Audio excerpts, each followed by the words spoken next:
The final seized question is with regard to population.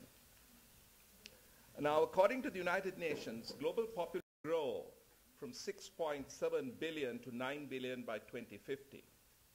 The International Energy Agency, that's the IEA, forecasts that world primary energy demand will increase by 55% by 2030, with developing countries whose economies and populations are growing accounting for a full 74% of the increase.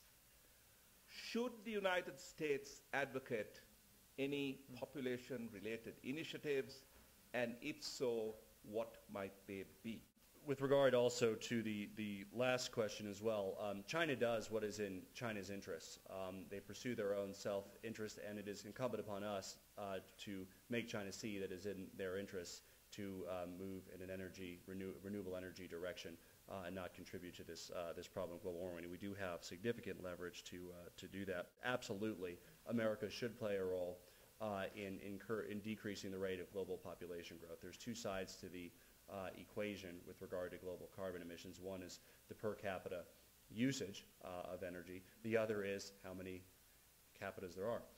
So making sure that we have a policy that globally reduces the growth in population rate, and in fact potentially can even lead to decreases in population, is a critical part of meeting this global challenge. Strategies to do that: encouraging family planning, health education, again looking at the good science behind it, and finding research-based programs, and there are a number of them that can be deployed not only internationally but even here in this country that also help as a byproduct cure a wide variety of social ills. But particularly looking at the carbon emission issue, we can confront this straight on. I would also look at some out-of-the-box solutions and ways of doing this, including the use of incentives to do this. And one of the things that's also been demonstrated is if we can have real economic development in a sustainable way, there is a strong tie between prosperity and education, both, and reduced family size. Let's look at the scientifically proven models, and let's look at rolling those out with the American imprint and the American backing behind those to the rest of the developing world. You know, one of the greatest failings of the Bush administration has been its foreign policy on this very issue of aiding emerging nations in family planning. But I look with great skepticism on the NGOs, because the NGOs that have been chosen by the Bush administration have been faith-based, and many of them have been opposed to family planning, have been opposed to the ability for women to get reproductive health care, and the ABC policy of the Bush administration in sub-Saharan Africa has been an absolute disaster. I know Tim Wirth is very much involved with this. Tim Wirth, who used to represent this district, represents Turner's UN Foundation, and it's on the issue of population control. Especially as you see, the Kyoto Protocol was based on, you had the ability to pollute based on the per capita number of people, and so the more people you have, the larger your carbon footprint can be. U.S. Information Agency, all of these have been subjugated to a very stringent marker from the Bush administration, which has been one that has not enabled emerging nations to participate in family planning. And it's got to happen. The next administration has got to take off the global gag rule. There are just hundreds of things that have happened that Congress has to be behind in enabling women to meet their own futures, and that means letting them control the size of their families. It really is the elephant in the living room. I mean, if we don't pay attention to this trend line, everything else that we do, it will have been for naught in many ways. It's not just around global greenhouse gas emissions or energy use, it's around the use of all of our resources, water, soil, everything that we care about. I agree with what both Jared and Joan said. We need to have a foreign policy that enables us to support countries in ways that will reduce the size of families and to eliminate any kind of discussion around birth control or family planning from our dialogue with other countries is ridiculous. And we ought to not only reverse that, but we ought to try to fund that in a meaningful way to make an impact. My wife and daughters actually went to Uganda last year with a local organization called Bead for Life, and it's about helping women who are otherwise working in rock quarries to make these beads out of magazine paper and sell them, transport them back to the U.S. and sell them for money that goes into building schools and housing. And they're beginning to see an emergence of a real difference being made in those communities around Kampala. When women are employed and are actually actively engaged in a business, their families are more successful, and they're actually taking a leadership role. I think that all those kinds of things are really important to moving on this. I want to go back to the last question I didn't have a chance to finish up answering, but it talks about the interdependence of what we are in this world. Everyone has one of these probably. Does everybody have one of these in this room? I hope so. They're a really good idea. You screw them in, but you know what? They're almost all made in China, and they're almost all made resulting from really dirty coal power plants that spew bad emissions in the atmosphere and actually have a big impact on the people who live next to them. So we have to realize that we all are all connected, whether it's population or energy use or pollution production. This month, the Senate rejected a one-year ban on specially tagged funds for lawmakers' favored projects known as earmarks or pork barrel projects. Pork. However, some legislators, including Representative Mark Udall, have decided on their own not to seek earmarks this year. Now, earmarks are viewed by some as a legitimate way to direct federal funding for important infrastructure and other projects in Colorado, such as energy R&D, but by others as an invitation to overuse and abuse and corrupt the systems with projects doled out on the basis of political pull. Will you, ask the questioner, forego seeking earmarks, and if not, why not?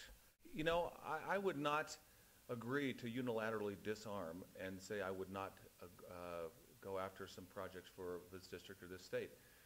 I think what we need is to actually have a process that's transparent and open, and that there is a process to it. I think the problem is that we end up dropping these things into the defense appropriation bill or the education bill or the whatever it might be, and at the last second, and there's a big loaded up of 10, 20, 30 billion dollars worth of stuff on there, and that's not right. There ought to be an open and fair process for doing that. This district has benefited greatly. The David Skaggs NIST Center over here, you could call that pork if you want to. It's doing a lot of good things. And, I want to go back to Washington and fight for what we need to fight for around renewable energy, and that's going to mean that I got to figure out how to get it in there. I will fight for a process that's going to be fair and transparent, and not something that's going to be blindsiding us at the very end of an appropriations bill. We have something in Colorado called single subject rule. And so when you run a bill in Colorado, it has to be about a single subject, and it can't be multiple subjects, and it makes the process a whole lot easier to see what people are doing and what their objective is. Certainly nobody who runs for Congress or serves in Congress ought to be enriching themselves or their friends or their families by running bills that do exactly that. But you have a district to represent. You have a district with needs, and I'm not sure how the appropriations process would work in bringing money back to districts, which is part of what a congressperson should be doing, looking at appropriate projects like NOAA and NIST and NREL and safety on our rail tracks. I mean, there are a whole variety of things that the federal government helps to fund. So, like Will, I think we're in a dilemma because of the overuse of earmarks, the lack of transparency on earmarks, and the fact that people have put into bills that have a topic that is totally unrelated, things like the bridge to nowhere in Alaska. But we've got a country to run, and we have great needs here. Frankly, right now, the federal government is putting us in a terrible position with the amount of loans that we have out, the kind of lack of funding that we have. We're printing money, we're accumulating debt, we're selling ourselves to the highest bidder and having nations that are not our friends own our debt. And so, when that money returns, and I hope it returns when this war to Iraq is stopped, and I hope Congress uses its appropriating arm to do that and say, not another dime, the time for timelines is over. You've spent what you're going to spend. Generals, bring those troops home, so we have some money to spend here at home. Then we will be able to look at the transparency issue and making sure that our internal needs are met and that we are indeed, again, creating a great country. I believe that transparency and openness are not enough. I support systemic reforms that would end the process of earmarking, and this would require bipartisan action. There are like-minded, reform-oriented members of Congress on the other side of the aisle. I believe that we should make our policy decisions based on the highest and best impact, particularly with something as critical as reducing our global carbon emissions and fighting the primary challenge that humanity on this planet faces. We should not be basing decisions on what lobbyist is friends with what legislator, or what legislator needs a pet project in their district to help their reelection chances and negotiates that with leadership. So I feel this is incredibly critical at the national level to move forward with this type of reform. And guess what? The leadership in both parties will not be supportive of this. This is not a partisan issue. It takes working across the aisle in a bipartisan way with reform-minded members of both parties so that we can make our decisions based on the merits and based on scientific data rather than based on horse trading and special interests. So that's what I strongly support and will advocate for as a member of Congress. The next question from the audience is this.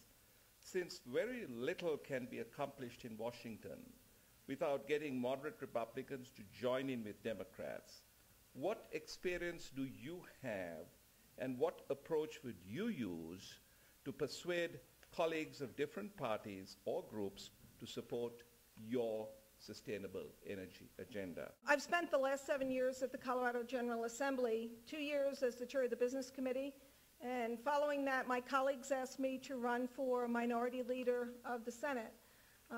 It was a very difficult time under John Andrews, somebody who had no respect for other opinions other than his own, and he perpetrated upon the state of Colorado an illegal and unconstitutional redistricting.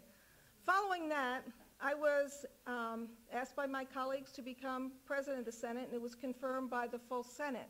I restored to that Senate the honor and dignity and respect for everyone in that chamber. There were 35 members, each of us elected by the same amount of people, each of us with a constituency that had needs. When I started my term, I think some people were worried, and they had no reason to be, and they came to me later. People like Ron May, who was a very conservative senator from Colorado Springs, who told me that joy had been returned to that chamber and that it was an honor to serve. People like Nancy Spence, who said, you know, I really didn't know what to expect, and I've got to tell you, it was a pleasure coming in here every day. We disagreed, yes we did, and there were times when the disagreements got heated.